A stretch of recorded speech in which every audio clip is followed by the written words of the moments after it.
அண்ணா சமுதாய வானொலி நேயர்களுக்கு வணக்கங்கள். சிறுகதையும் சிந்தனையும் என்ற தலைப்பில் உங்களை சந்திப்பது சொல்வேந்தன் என்கிற டி.எம். செல்வக்கனி என்பவன் ஆவேன். அன்பு நேயர்களே, சிறுகதைகள் மனிதனை பக்குவப்படுத்தக்கூடிய நல்ல கருத்துக்களை கொண்டவைகளாக இருக்கின்றன. அருமை நேயர்களே, இன்றைய தினம் லஞ்சம் பற்றி ஒரு சின்ன சம்பவம். நௌசேர்வான், பேரை பாருங்க, கொஞ்சம் வித்தியாசம். நௌசேர்வான் அவன் ஒரு மன்னன், ஈரான் நாட்டு மன்னன். சிறந்த மன்னன், உயர்ந்த தெய்வபக்தி உள்ளவன், நல்லவன், நியாயமானவன், தீங்கு செய்யாதவன், தன் மக்களெல்லாம் மகிழ்ச்சியாக வாழ வேண்டும் என்ற உயர்ந்த எண்ணத்தை கொண்டவன். வழக்குகளை அவனே நேரில் நின்று தீர்க்கக்கூடிய அளவிற்கு மக்களுக்காக நேரத்தை ஒதுக்கியவன். இப்போ அவன் நாட்டுக்குள்ளே சில காட்டு மிருகங்கள்லாம் வந்து மக்களை சேதப்படுத்திக்கிட்டே போகுது. மன்னன் ஒரு முடிவுக்கு வாரான். சரி, எப்படியாவது நம்ம கொஞ்சம் வீரர்களை அழைத்து கொண்டு அந்த துன்பங்களை தரும் அந்த மிருகங்களை வேட்டையாடி கொன்றுவிடலாம் என்று கருதி அந்த வன விலங்குகள் வாழக்கூடிய இடத்திற்கு போகிறான். இந்த என்சிசி மாணவர்கள்லாம் போகும்பொழுது டென்ட் எடுத்துகிட்டு போவாங்க.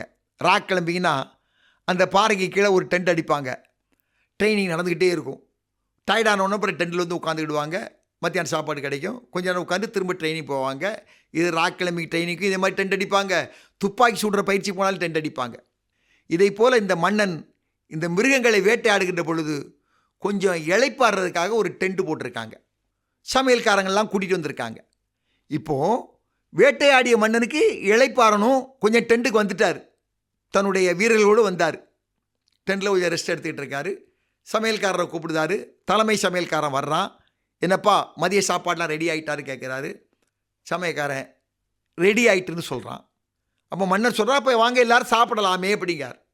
ஆனால் யாரும் சாப்பிட போகலை. அப்படியே அமைதியாக ஒருத்தரை பார்த்துக்கிட்டு இருக்கிறாங்க. மன்னருக்கு கொஞ்சம் என்னடா நம்ம சாப்பிட கூப்பிடுறோம், யாரும் வரமாட்டேங்கிறாங்களே அப்படின்னு பெரிய சமையல்காரனை பார்க்குறாரு. அந்த சீஃப் சமையல்காரர் மன்னரை பார்த்து, மன்னா சமையலெல்லாம் முடிஞ்சு போச்சு, ஆனால் வரும்பொழுது உப்பு எடுக்க மறந்துட்டோம், உப்பு இல்லாமல் வந்துட்டோம், என்ன பண்ணன்னு யோசிச்சுக்கிட்டு இருக்கிறோம் அப்படின்னு அந்த சமையல்காரர் சொல்லுவார். அப்போ முதன்மை மந்திரி அங்கே வந்தவர் சொல்லுவார், மன்னா நீங்கள் அனுமதி கொடுத்தால் பக்கத்து கிராமத்தில் போய் கொஞ்சம் உப்பை இரவலாக வாங்கிட்டு வந்துடுறோமேன்னு கேட்பார்.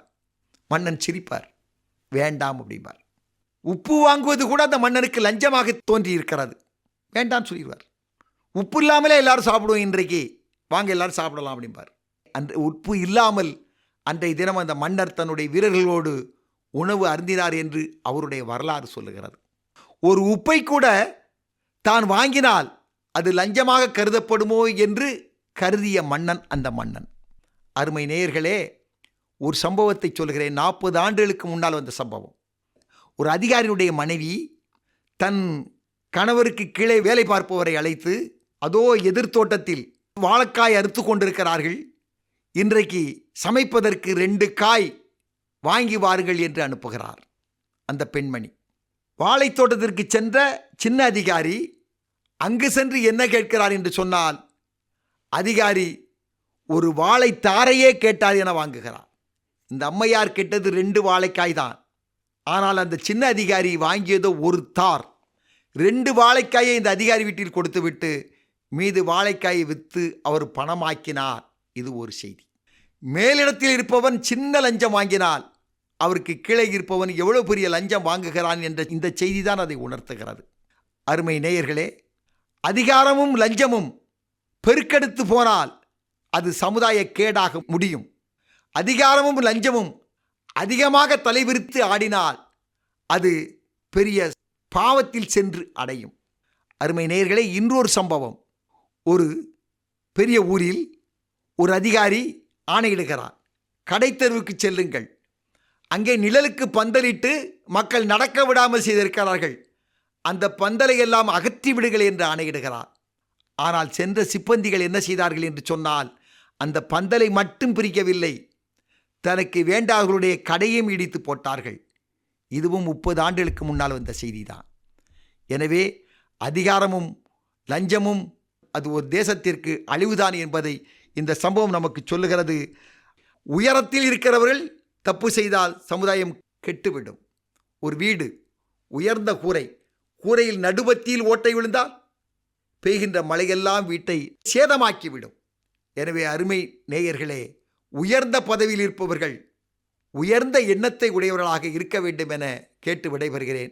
நல்லதோர் சிறுகதையோடு மீண்டும் சந்திப்போம் நேயர்களே. நன்றி, வணக்கம்.